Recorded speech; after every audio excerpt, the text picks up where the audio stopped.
अस्सलामुअलैकुम, welcome back to my channel. I hope आप सब ठीक ठाक होंगे। अल्हम्दुलिल्लाह से अल्लाह पाक का लाख लाख शुक्र है, मैं भी ठीक ठाक हूँ।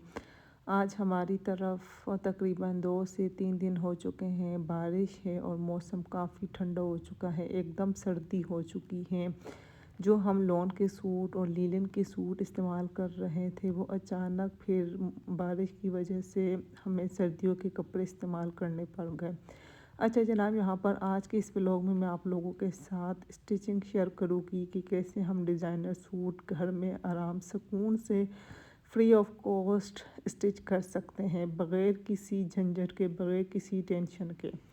यहाँ पर सबसे पहले मैं ऐसे करूँगी, जो शलवार थी उसकी मैंने कटिंग कर ली थी, उसकी स्टिचिंग कर ली थी। फिर उसके बाद मुझे करनी थी जो शर्ट थी उसकी स्टिचिंग। उसकी भी इंशाल्लाह मैं डिटेलिंग आप लोग के साथ शेयर करूँगी कि कैसे डिज़ाइनर सूट मैंने स्टिच किया है ख़ुद घर में, और क्या क्या मतलब किन किन बातों को, किन किन चीज़ों को मैंने फ़ॉलो किया है। सबसे पहले जो अगला पिछला दामन था उनको मैंने तेल लगा के, जो उल्टा मतलब हिस्सा था कमीज़ का, एक सीधा होता है एक उल्टा हिस्सा होता है, तो उसको ऊपर की तरफ रख के इसके अभी मैं निशान लगा रही थी इंची टेप की मदद से, मतलब कि जो कंधों की कटिंग होती है उसकी फ़िटिंग की। तो निशान लगा के उसकी कटिंग कर लूँगी, और जो दामन था उसकी भी मैं डायरेक्ट कटिंग करूँगी, मतलब पहले मैंने दामन नहीं निकाला था। तो यहाँ पर फिर मैंने इसकी कमीज़ की कटिंग कर ली थी, और मुझे बाजू की भी कटिंग करनी थी। बाजू के साइड पर दोनों तरफ कपड़ा फालतू आना था, मतलब कि डिज़ाइनर सूट था, तो इस वजह से फिर दरमियान में डिज़ाइन आना था और साइड पर सिंपल कपड़ा आना था। तो बाजू की भी मैंने कटिंग कर ली थी। और ये वाइट कलर का सूट था, बहुत ही प्यारा खूबसूरत डिज़ाइनर सूट था। जो इसका दामन था ऑलरेडी पहले से बना हुआ था, लेकिन कुछ दामन के साथ मतलब इसके 2 पेज थे, और गला भी इसके साथ पेज था, जो कि मैंने बाज़ार से करवाया था, मतलब पेज लगवाए थे। उसके बाद फिर मैंने अपना ये सूट स्टिचिंग करना स्टार्ट कर दिया था। और यहाँ पर जो इसका गला था उसकी मैंने, जो इसका गला था उसकी मैंने गोलाई में कटिंग की थी, गोल गला बनाया था, क्योंकि जो इसका पेच था वो ऑलरेडी बाज़ार से मैंने स्टिच करवा लिया था, और उसका गला ख़ुद भी गोल था। तो इसलिए फिर मुझे जो डिज़ाइनर सूट होते हैं या कोई भी होता है जो उसका गला बना होता है, चाहे प्रिंट सूट हो, तो हमें उसके हिसाब से ही लुक देनी पड़ती है। तो फिर इसलिए मुझे गोल गला ही बनाना पड़ रहा था। साथ साथ मैं स्टिचिंग जब कर रही थी तो मैं देख रही थी कि अगर मुझे बाजू का काम है, उसकी सिलाई करनी है, तो वो भी मैं साथ साथ कर रही थी। पिछले दामन की भी सिलाई करनी थी, वो भी मैं साथ साथ कर रही थी, क्योंकि पिछले दामन में ना लेस थी ना कोई ऐसा काम था। तो इस वजह से फिर मुझे जो पिछला दामन था उसकी सिलाई करनी पड़ी, क्योंकि मुझे जब मैं लेस लगाती हूँ तो सिर्फ़ चाक पर लगाती हूँ, पिछले दामन पर नहीं लगाती। तो अगर हम दर्जियों से सिलाई करवाए या दर्जियाने जो घर में स्टिचिंग करते हैं उनसे सिलाई करवाए, तो यकीन करें इतनी मुश्किलात पेश आती हैं, इतनी मुश्किलात आती हैं। तो इसलिए हम अपने घर में ख़ुद अपने हाथों से किसी भी वक्त किसी भी फंक्शन के लिए स्टिच कर सकते हैं सूट। अगर आपके पास कम टाइम है तो फ्री ऑफ कॉस्ट आप लोग घर में बैठकर सिलाई कर सकते हैं। और यहाँ पर मैं गला कर रही थी, प्रेस कर रही थी, गोल गला मैंने कटिंग किया था, साथ उसका नाप कर रही थी, और गोल गले की ही मैं कटिंग की थी। सिंपल सा तरीका था, आपको पता होगा ऑलरेडी हर बंदे को, तो इसलिए ये तरीका मैंने आप लोग के साथ शेयर नहीं किया। कुछ कुछ क्लिप में साथ साथ व्लॉग बना रही थी, कुछ क्लिप में नहीं कर रही थी, बना रही थी, क्योंकि इस मोबाइल की चार्जिंग भी नहीं थी इस वजह से। तो यहाँ पर बस गोल गले का मैंने प्रेस कर लिया था। फिर इसके साइड पर जो गोल गला था किसी दूसरे कपड़े पर, कोई भी सादा कपड़ा ले लो, उस पर मैंने प्रेस किया था, लगाया था। और इसके बाद अभी इसके साइड पर कटिंग कर लूँगी साइड से, ताकि इसकी सिलाई करूँगी। और ऐसे गले लगाने का जो तरीका है बहुत ही ज़्यादा आसान होता है, और बहुत ही ज़्यादा आसान होता है। जो दूसरा तरीका है वो मुझे मुश्किल भी लगता है, और मैं उस तरीके से लगाती भी नहीं हूँ। फिर इसके बाद मुझे गला जो शर्ट थी फ्रंट, उस पर मैंने चिप लगा लिया था बस। तो इसके साइड पर जो सिलाई थी गले की वो मैं कर लूँगी, और फिर इसके बाद जो गले की शर्ट थी उस पर मैंने स्टिच कर लेना है।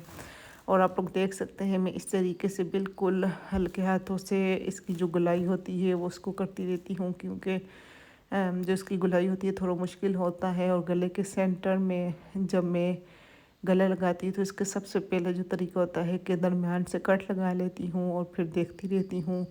जो दरमियाना हिस्सा होता है उसको दरमियान में रख के फिर इसको मैं आराम आराम से हाथ रख के आराम से गोलाई करके मैं इसकी सिलाई कर लेती हूँ। फिर उसके बाद मुझे तिरछा कपड़ा ज़रूरत था, जो कि पिछले गले के लिए ज़रूरत था, और मेरे पास कुछ कपड़े बचे हुए थे, उससे ही मैं तिरछे कपड़े की 2 पट्टियाँ काट लेती हूँ। इससे फिर इनको जॉइन कर लेती हूँ और पिछला गला कटिंग करके और फिर आसानी से सिलाई हो जाती है। अच्छा, ज़्यादातर तकरीबन जो दरमियानी बच्ची होती है या सिंगल सी जो लेडीज़ होती हैं उनके लिए मैं 4 फिंगर की मदद से गले की कटिंग करती हूँ। अगर थोड़ी हैवी होती है तो 6 फिंगर मतलब 6 उंगलियाँ रख के उनकी मदद से मतलब मैं कर लेती हूँ। 3-4 इंची शायद बनता है, तो फिर इस तरीके से मैं कटिंग कर लेती हूँ पिछला गला। यहाँ पर अगला गले की मैंने कर ली थी सिलाई, फिर अभी इसकी कटिंग करूँगी। अच्छा, यहाँ पर मैं आपको एक बात बताऊँ कि अगर हम बाहर से सूट सिलाई करवाते हैं, मैं तो अपना ख़ास कर आपको बताती हूँ कि मैं अगर बाहर से सूट सिलाई करवाऊँ, पहले सिलाई करने के लिए जाना पड़ता है, फिर उसके बाद मुझे बार बार चक्कर लगाने पड़ते हैं, उनको बताना पड़ता है कि ऐसी डिज़ाइनिंग करनी है, ये करना है, फिर पूछना पड़ता है कि हमारा सूट रेडी हो चुका है या नहीं, फिर सूट लेने के लिए जाना पड़ता है। तो बार बार जाने से इससे अच्छा है जितना हम वहाँ चक्कर लगाएंगे उससे कम टाइम में, उससे मतलब आसानी से मैं तो कहती हूँ कि आप लोग घर में भी सिलाई कर सकते हैं। यहाँ पर फिर मैं पिछला गला जो पिछले गले की पट्टी थी उसको रेडी कर रही थी, और यकीन करें इतना खूबसूरत इस सूट की कटिंग स्टिचिंग हुई थी, इतनी खूबसूरत जितना ये सूट स्टिच से पहले लग रहा था, यकीन ही नहीं आ रहा था ये वही सूट था। मतलब पहले इतना ख़ास नहीं लग रहा था और जब स्टिचिंग हो गया है तो बहुत ही खूबसूरत लग रहा था। वाइट कलर का सूट था और वाइट कलर आपको पता है सबको अच्छा लगता है, और ये वाइट कलर का सूट की पिंक कलर की कढ़ाई और साथ बहुत ही अच्छा लग रहा था। तो बस यहाँ पर मेरा अगला गला बन गया था, पिछला गला भी। इसके बाद मैं जो कांधे थे उसकी डबल सिलाई करती हूँ, और जो इसकी फ़िटिंग होती है उसकी डबल सिलाई नहीं करती, और जो पिछला गला था उसको भी मैं फ़ोल्ड करके सिलाई कर लेती हूँ, तुरपाई नहीं करती। और जो फ्रंट गला था उसकी मैंने तुरपाई करनी है, तो बस वो फिर मैं ऐसे करूँगी कि लास्ट में तुरपाई कर लूँगी। तो अगर आप लोग को वीडियो पर आते हैं तो वीडियो प्लीज़ कंप्लीट वॉच किया करें, क्योंकि आपको मेरी कोशिश यही होती है कि आपको ऐसी वीडियो आप लोगों के साथ शेयर करूं जो कि आप लोगों के लिए इन्फॉर्मेशन हो, जिस वीडियो से आप लोग मेरी वीडियो से कुछ ना कुछ हासिल कर सके, इसलिए मैं आप लोग के साथ ऐसी वीडियो शेयर करती हूँ। यहाँ पर फिर मुझे फ़िटिंग की सिलाई करनी थी, फ़िटिंग की मैंने सिलाई कर ली थी दोनों साइड पर, और इसके बाद मुझे लेस लगानी थी। तो मैं सोच रही थी कि पाइपिंग भी लगाऊँ, लेस भी, लेकिन पाइपिंग कम थी, तो फिर मैंने इसकी लेस ही लगा ली थी दामन पर। और तो दामन पर लेस लगा ली थी, सिर्फ चाकू पर ही मैंने लेस लगाई थी 4 साइड, मतलब 4 साइड जो चाकी थी उसकी लेस लगाई ली थी, और जो पिछला दामन था उस पर नहीं लगाई थी क्योंकि मुझे नहीं अच्छी लगती। और फ्रंट पर इसकी एम्ब्रॉयडरी थी, काम था, तो डिज़ाइनर सूट था इस वजह से। और यहाँ पर फिर मैं अभी चाकू की सिलाई कर रही थी, जो पहले मैं लेस लगा लेती हूँ, फिर उसके बाद जो चाके होती हैं उसकी मैं सिलाई करती हूँ। तो ये तरीका भी आसान होता है, और बस जल्दी से फटाफट से हमारी सूट स्टिचिंग हो गया था। कोई मुश्किल काम नहीं, कोई झंझट नहीं, कोई टेंशन नहीं, कुछ भी नहीं कि आप लोग ये टेंशन है इतना महंगा डिज़ाइनर सूट है, इसके पेच भी लगाने हैं, और इसका सूट भी कैसे स्टिच करे, क्या करे, किसको दे, मतलब एक टेंशन सी होती है। नहीं, मगर घर में बैठकर अगर आपको स्टिचिंग आती है, सिंपल सी भी स्टिचिंग आती है, तो आप लोग घर में बैठकर बआसानी, यकीन करें, इतना खूबसूरत डिज़ाइनर सूट स्टिच कर सकते हैं, वो भी बग़ैर किसी तकलीफ़ को। यहाँ पर हमारा सूट फाइनल स्टिच हो चुका था, मैंने लेस की भी सिलाई कर ली थी, और बाकी जो सूट था उसकी भी मैंने सिलाई कर ली थी। ये था हमारा फाइनल सूट का लुक। मैं आपको बता दूँ, यहाँ पर मैंने इसका खुला ट्राउज़र रखा था, मतलब बिल्कुल जितनी इसकी चौड़ाई थी उतना ही ट्राउज़र की मैंने चौड़ाई रख ली थी, पांचे वाले साइड पर। और कटिंग नहीं की थी, वैसे हल्की बारीक सी कटिंग की थी। और ये देख सकते हैं कितना प्यारा, माशाल्लाह आपने ज़रूर किया, इतना प्यारा लग रहा था, इतना प्यारा सूट स्टिच हो के रेडी हो चुका था।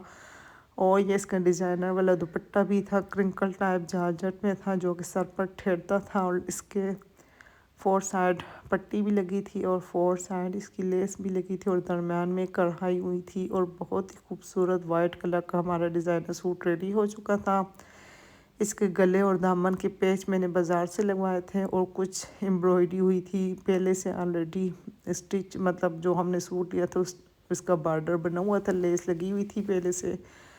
और बाकी जो इसके साइड पर जो फूल आप लोग देख सकते हैं, ये मैंने बाज़ार से इसके पेज लगवाए थे। साइड पर मैंने पिंक कलर की लेस लगवा ली थी।